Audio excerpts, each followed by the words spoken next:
Hello everybody and welcome back to another Business of Trucking video. Today I'm going to talk about your ELDs. You've probably seen and heard a lot recently about different ELDs getting decertified from the FMCSA because they don't do this, they don't do that. That's just the FMCSA rules. Those are all rules that pertain to hours of service and stuff like that. There's a whole another set of things to be concerned about that the FMCSA really doesn't care about. It has nothing to do with them. And I'm talking about IRP and IFTA, IRP being your apportioned plate. So if you go back to the days before UCR, there was something called single state registration, and that's what UCR took the place of. So you had to register for a single state registration in whatever state you were domiciled in. For me, that was Wisconsin. Now, as part of the rules for your IRP and your single state registration was that you had to keep trip records of every trip the truck went on. You had to keep a trip sheet showing the mileages in each state, and that is what's used to satisfy the requirements for your IRP registration and IFTA. Okay, just because UCR came about and ELDs came about did not do away with that requirement for you to keep trip records. So if you're still on paper logs or not using an electronic recording device, you are still required to keep a trip record that looks something. You could make up your own, but let me just show you one here. I use the ones from J.J. Keller. They look a little bit like this. Okay, it would be to keep your record of your mileages in each state, records for purchases of gallons of fuel, etc., stuff like that. Now, if you are using a compliant ELD, and I don't mean FMCSA compliance, I'm talking about IRP and IFTA, then you don't have to keep a paper record. But they did come out for 2024 with a list of new guidelines and requirements of what your ELD has to be able to do. So you need to check with your ELD provider and see if your ELD does these things. If not, you cannot technically use it to run your IFTA reports, to file your IFTA taxes. You still may be compliant with FMCSA, hours of service, logging requirements, but not with using it for your fuel tax and any required IRP data. So let's just go through these things one by one. I got a list of 6 things here. These are all going to start in January of 2024. Check with your ELD provider to see if you're compliant. Number 1, it has to keep track of unit number. As far as I know, all the ELDs keep track of your unit number. That's part of your daily logs, right? The date and time of GPS readings. It seems like logical to me that they would all already be doing that, but just double check.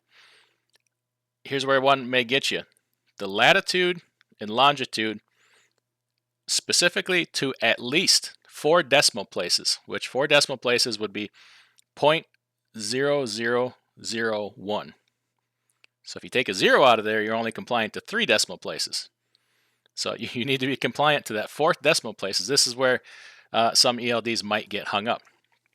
The way you can do that is go into your ELD, pick a vehicle, and look on movement history or daily movements. I don't know what your ELD may call it. I can go into mine, click on a movement history of any particular vehicle, and it will show me my latitude and longitude locations, and then 62.0054 degrees north, blah blah blah. So just make sure you got that 4 decimal places after the point to be compliant with that.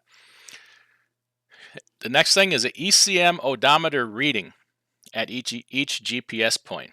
So if every time you're changing a duty status or whenever it updates that GPS location in your movement history, it has to record the odometer reading with it. This is again where some units may fall short. It's getting pretty ticky-tack technical here. But when you're messing with your IFTA, the tax man wants his money. So the tax man is maybe a little bit more particular. The next thing is you have to be able to download reports in either Excel or some other spreadsheet format. Mine can do Excel or it can do CSV file. So I have those two options. Check in what you could do is go in there and pretend like you're going to send your logs to yourself and just see what formats you can use. Or if you're going to print them out, look what options it gives you as far as printing. Mine says Excel or CSV file. And the last one is that it requires your ELD. It says GPS records captured at a minimum of every 15 minutes for IRP purposes and every 10 minutes for IFTA purposes. So you would go with the more frequent of the updates, which would be if you're using it for IFTA, you would want every 10 minutes and IRP every 15 minutes. So if you're using it for both, you would just say it must record, it must capture your GPS records every 10 minutes in order for you to be able to legitimately use those mileage reports for IFTA purposes.